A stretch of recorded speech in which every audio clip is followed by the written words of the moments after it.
선언합니다. 시청 전에 열방제작교회와 GTN86TV 채널을 구독과 좋아요 그리고 알림 설정까지 눌러주시면 대단히 감사하겠습니다. 네, 첫 번째 팔국 소식 전달해 드리도록 하겠습니다. 내달 임기를 마치게 되는 21대 국회의원 지성호 의원이 북한 주민의 자유와 통일을 위해 기도하고 북한 독재 정권과 계속해서 싸울 것이라고 밝혔습니다. 지 의원은 지난 13일 자신의 페이스북에서 통일이 되었을 때 평양 중심에 이 세상에서 제일 큰 크리스마스 트리를 세워서 북한 주민들과 함께 주님을 찬양하고 영광을 돌리겠다며 이같이 전달했는데요. 탈북민 출신으로 한국에서 북한 인권 개선을 위해 활동하던 지 의원은 지난 2020년 제21대 총선에서 당시 미래한국당 소속 비례대표로 국회의원이 되었습니다. 이후 국민의힘 소속으로 북한 인권에 대한 목소리를 내왔지만 이번 22대 총선을 앞두고 당의 공천을 받지 못했습니다.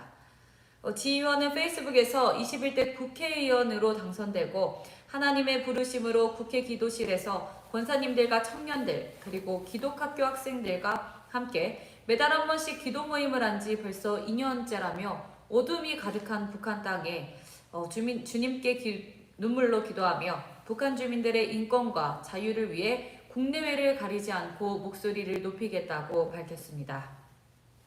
이어 중국 내 억류 탈북민 강제 송환 저지 결의안을 통과시켰으며 IPAC 정상회의를 통해 북한 인권 문제를 주요 과제로 올리고 중국 내 북한 주민 강제 북송 저지 이행 결의를 끌어냈다고 전했습니다.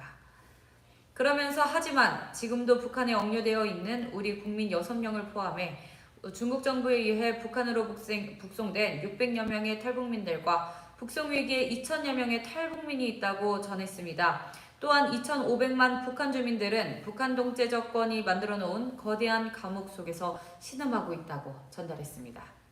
다음 소식 전해드리겠습니다. 성형 인공지능이 일반인의 삶 속에 속속 스며들고 있는 가운데 음원 스트리밍 플랫폼에도 AI가 본격적으로 둥지를 틀고 있는 것으로 나타났습니다.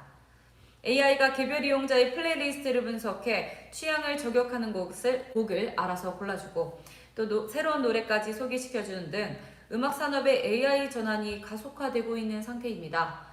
미국 CNBC는 최근 음원 플랫폼 업체들이 AI 기술의 활용을 확대하고 있다고 보도했습니다.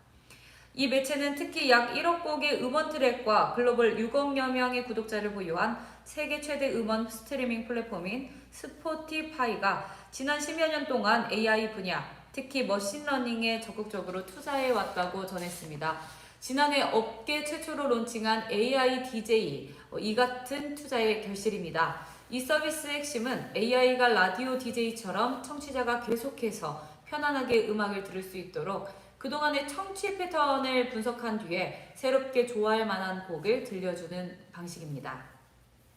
다만 이런 AI 선곡 서비스는 청취자의 과거 데이터를 학습한 내용을 바탕으로 하기 때문에 여기서 벗어난 새로운 분야나 실험적인 선곡을 시도하지는 못한다는 점이 한계로 지적됩니다. 음악시장 분석업체인 뮤직 투모로우의 줄리 크닙의 최고 경영자는 모든 AI는 사용자가 시키는 일만 잘할 수 있다며 새로운 음악적 지형이나 카테고리에 도전하고 싶을 때 사용자의 머릿속에 무엇이 있는지 파악하는 것은 불가능하다고 말했습니다. 다음 소식입니다. 중국 공산당 독재 체제와 시진핑 찬양으로 친중파로 각인된 도을 김용욱 한신대 석좌 교수가 총선이 끝나자 보수 진영을 폄하하고 강남 부자들을 싸잡아 친일 잔재라고 매도했습니다. 도울 김용옥 교수는 지난 14일 유튜브 채널 도울TV에 올린 영상에서 보수라는 세력들은 아무 생각이 없다며 아무 생각 없이 계속해서 그냥 찍는 것이라며 그 사람들을 볼 적에 과연 이 땅에서 민주주의라는 게 가능한가, 그 사람들은 어떻게 일깨우느냐며 이런 여러 가지 문제가 있다고 주장했습니다. 총선에서 국민의힘이나 자유통일당을 택한 사람들을 폄하한 것인데요. 김용옥 교수는 또 국내 언론 99%를 기득권 세력이 장악하고 있다고 주장했습니다. 그는 지금 우리나라 모든 언론, 한겨레까지 포함해서 완전히 민중의 진리를, 민중의 함성을 누르려는 세력들로 99% 장악되어 있다며 이 상황에서 방송인 김어준 씨가 떠들고 몇 명이 떠드는 것 같고는 어림도 없이 불가능하다고 전달했습니다. 김용옥 교수는 과거 KBS, JTBC 등에서 중국 공산당 체제와 시진핑 당 총서기를 여러 차례 찬양했습니다. 2022년 1월에는 자신의 유튜브에 출연한 이재명, 당시 더불어민주당 대선 후보를 가리켜 하늘이 내린 사람이다. 하늘의 뜻이 아니라면 어떻게 이 사람이 여기까지 오느냐면서 이 후보와 같은 앞으로 국정을 책임질 분이 농촌 정책을 개발해야 한다고 극찬했습니다. 이에 이재명 후보는 하늘이 내린 사람이라는 그 말은 저번에 하지 않았냐, 소문이 이미 다 났다고 하며 웃으면서 전달했습니다. 네, 지금부터 권선아의 생각입니다. 김어준 TV가 158만 명입니다.